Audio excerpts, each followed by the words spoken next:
welcome back to the channel, guys. I have so much content to create videos about and I have been working simultaneously for 2-3 days to keep you guys posted. At first, I'd like to thank you all for the immense support that you've guys shown in me in my previous videos, and that has encouraged me to create better content. With that having said, I'm back again with another video for you guys, and this time it's Barcelona. It was time I talked about the arrival of Griezmann and how he would fit at Barcelona. What does it mean to Coutinho and how Valverde is gonna use such attacking players to control the game, and of course the elephant in the room, Neymar Jr. It's all in here, we'll talk about them in detail, so stay put and watch till the end, guys. After Real Madrid signed Hazard, Barcelona had to make a statement signing, and it came in the form of much awaited transfer Antoine Griezmann. The World Cup winner arriving with a hefty price tag of 120 million euros, which caused a bit of a strife between the involved clubs. But Griezmann is here, he is a Barca player now as much as Messi is, and with his first words as a Barca player, we really now know that how much he was looking forward for this move. After having snubbed Barcelona last year with that infamous The Decision documentary, he stayed at Wanda Metropolitano in hope to win the La Liga or the Champions League. And without any disrespect to Diego Simeone, I'll just say, seriously? But now, we all have welcomed him with open arms here because let's face it, guys, he's a fantastic player. He's tremendously talented, quick feet, a great dribbler, and a profound goal scorer with pace. Now, pace is what we need at this moment because Suarez, who's already 32, and Messi, whom we all know has lost his lightning fast speed a bit, needed some help with Dembele out injured and Coutinho under firing. But Griezmann is much more than just pace. We'll surely talk about Griezmann in a short while, but first let's quickly get into the formation Valverde might be playing this year. We know how Barca plays a traditional, very fluid 4-3-3 formation where fullbacks play a major role. And this has mostly been used since Barca lost Neymar to PSG. Jordi Alba has to cover more ground in both defense and attack, while Neymar used to do a lot of cutting inside from the wings, shoot or play a square ball to Suarez or Messi in the box. With his raw pace and dribbling skill, he was a nightmare for the opposition back four and especially the right backs. But with him gone, most of the attacking burden from the left wing has fallen on the shoulders of Alba. But Jordi has done a pretty impressive job here. He has combined with Messi so many times with his cut back that we even have a name for that move, the very famous Messi-Alba connection. While we saw this move being contained pretty easily toward the end of the season as teams started to figure it out by blocking the overlapping runs of Alba and also tightly man-marking Messi and by flooding the penalty box. With Alba so high up the pitch, it made Barca vulnerable to counter-attacks. But now with Griezmann, the formation would look somewhat like this. While Griezmann has been playing more of a central role for Atletico Madrid in the past years, he played as a left winger at Real Sociedad before. But we saw the best of Griezmann from the central position. Well, I'm not pretty sure that Barca will bench Suarez for Griezmann to play as a striker. Of course, not so soon. It's certain he'll mostly play from the wings. With this lineup looking unbeatable, Suarez can be taken off with Dembele coming in for him and Griezmann can be shifted to a more central role. While this might leave some fans wondering how will Barca cope up without a natural number 9, as we've seen many times this season that whenever Suarez was benched, Barcelona suffered. They suffered a lot and he had to come on later in the stages of the match and make an impact. Well, Suarez is a fantastic striker, the way he holds up the ball upfield is world class, but will Griezmann be able to do the same? I don't think that the role of Griezmann centrally will be as that of Suarez. When Suarez plays, he holds up the ball and plays little 1-2s with Leo and the other teammates to get into attacking position and create some decent chances. With Griezmann at the center and Coutinho or Dembele on the wings, I feel we might see the famous false 9 role of Messi coming back to life. While Pep Guardiola mastered this trick in his tenure at Barcelona, Valverde could make use of Messi as a false 9 with a double pivot behind him. Vidal and Busquets would be best suited for this role, and with Messi as a center attacking midfielder, will have the freedom to roam freely.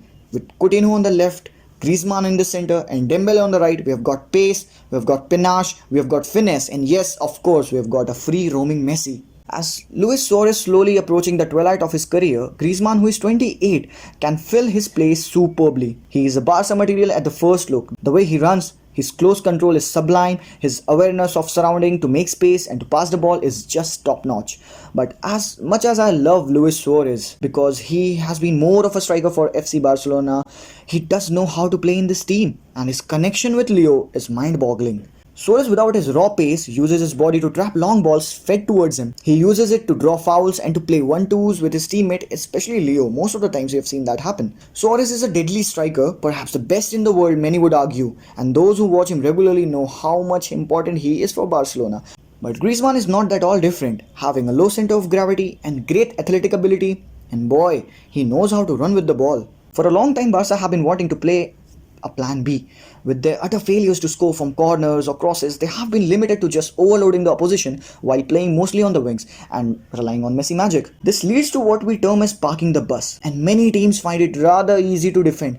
While we saw how magnificently Barca bottled a good solid 3-0 lead over Liverpool in the Champions League this season, it's clear they need to play their game, that is tiki-taka. Valverde doesn't know squat about tiki-taka. All he does is hold up the ball and wait for a pocket of space to open up, and mostly 90% of the time look for Messi to create his magic. While Messi has been dragging this failed Barca side for so long, and with Piqué and Lenglet at the back along with the German shock-stopper Marc-Andre ter Stegen in goal, Barca somehow survived winning just the league title this season. What has happened is very clear to percept, or surely not enough for Valverde though, but we know where the problem lies. It's the aging squad. With Rakitic, Busquets, Piqué, Suarez all in their near 30s, Barca seem to have lost that desire, that young blood on the pitch who is unafraid to lose, who take risks, who drives the game irrespective of the scoreline, and who says, what if we conceded 2.5? So what? Let's go out and hit them 5. We need that attitude. We need that motivation, guys. So much was expected from Coutinho, but he failed terribly to deliver. But we shouldn't be so hard on him. Many of us will be willing to give him another chance. And now with Eric Abidal as technical director, there is an emergency on the board. After having secured players like Arthur Melo, Dembele, Malcolm, De Jong, Barca is trying to balance their team. And with La Masia producing great players, the youngsters like Carlos Alenia, Ricky Puig, Moussa Wagué have been brought into the first team. Having said that, I want to shed some light on the way Barca plays and how Griezmann could have an instant effect on their playing style. We have observed that Barca find it rather difficult to play against teams who press very high. We saw them lose dramatically to Roma after having won the first leg 4-1. And that miserable night for every cule at the Anfield. When teams try to press and play high up the pitch, Barcelona is forced to play mostly in their own half. We can see them passing the ball around in defense, even with the keeper being so involved. Well, I'm not saying that's a bad thing. You got to keep the ball to create a chance. But this, when done throughout the game, cuts off the midfielders, and hence Messi has to drop in, pick up the ball, shimmy his way around, and look up for that run of Jordi Alba rocketing behind the defense.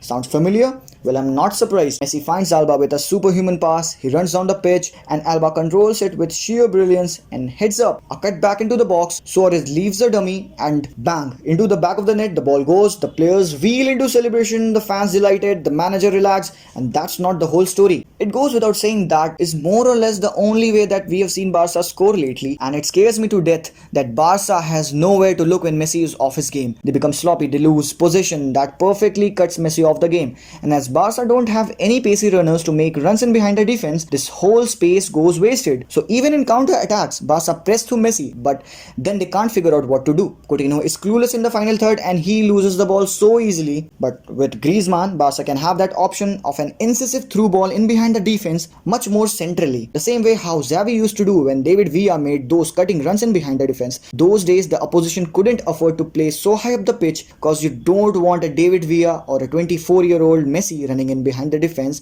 and creating one-on-one scoring opportunities. With Griezmann we can do that now, as the opposition knows the raw pace of Dembele and intelligence of Messi to play defense splitting pass again and again. They will play much closer to the box, but that will still give some good yards for Dembele or even Griezmann to run into. So that is how I think Barca would fashion up for the season, and frankly I think it would be best for Malcolm to leave. And with the recent reports surrounding the return of Neymar, that will become a whole another story, guys. So before talking about the lineup which will feature Neymar in this Barcelona squad, firstly I want to know from you guys that do Barca really need Neymar now? After having secured Griezmann, are they just looking for him to prevent him from joining any of the rivals? Off the top of my mind, say Real Madrid.